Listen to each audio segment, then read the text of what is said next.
Why does this keep happening to me? You've asked this question about your life more times than you can count. The same arguments with your partner, missing deadlines at work, promising yourself you'll eat better, exercise more, get organized, only to find yourself back where you started. Most people think the answer is simple. Try harder. Be more disciplined. Set better goals. Get more willpower. But here's the truth. You don't lack willpower. You're just trying to fix the wrong thing. Every recurring problem in your life is like a smoke alarm going off. You can take out the batteries to stop the noise, but if there's actually a fire somewhere in your house, removing the batteries doesn't help you at all. Most of the time, when we have recurring problems, we're essentially taking out the batteries instead of looking for the fire. What if I told you there's one simple question that can help you find the real fire behind any recurring problem? One question that changes everything? Why does this keep happening to me? But not the way you've been asking it before. Instead of asking it once and blaming yourself, you need to ask it like a detective. Follow the trail, look for patterns, trace the problem back to its real source. Take Sarah, who kept gaining back the weight she lost. She thought she had no willpower, but when she investigated the pattern, she discovered something different. The weight came back during stressful work periods, when she skipped meals, got hungry, grabbed convenient food, and lost her tracking habits. Here's what Sarah discovered. Everything in your life is connected. Your sleep affects your food choices. Your food choices affect your energy. Your energy affects your patience with your family. Your family stress affects your sleep. It's like a spider web. Touch one strand and the whole thing moves. When you start looking for these connections, you discover that most problems aren't what they seem. The late mornings aren't about alarm clocks.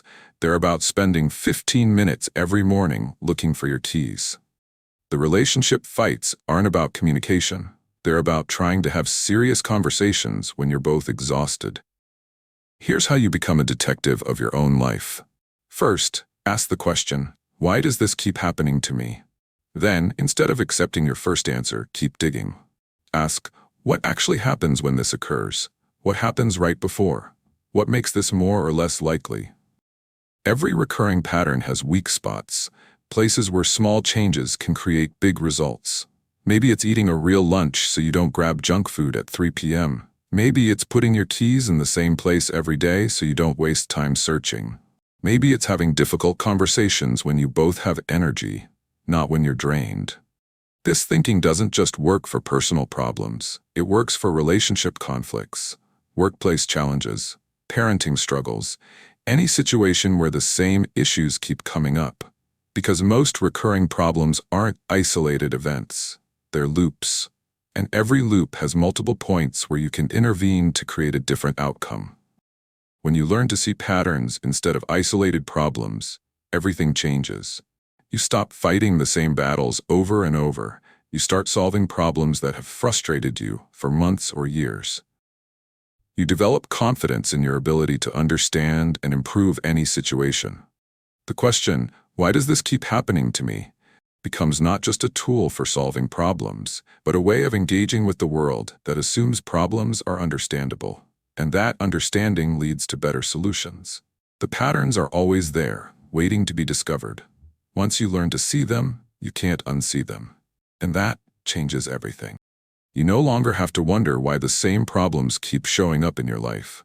You have the tools to investigate, understand, and change any recurring pattern that's not serving you.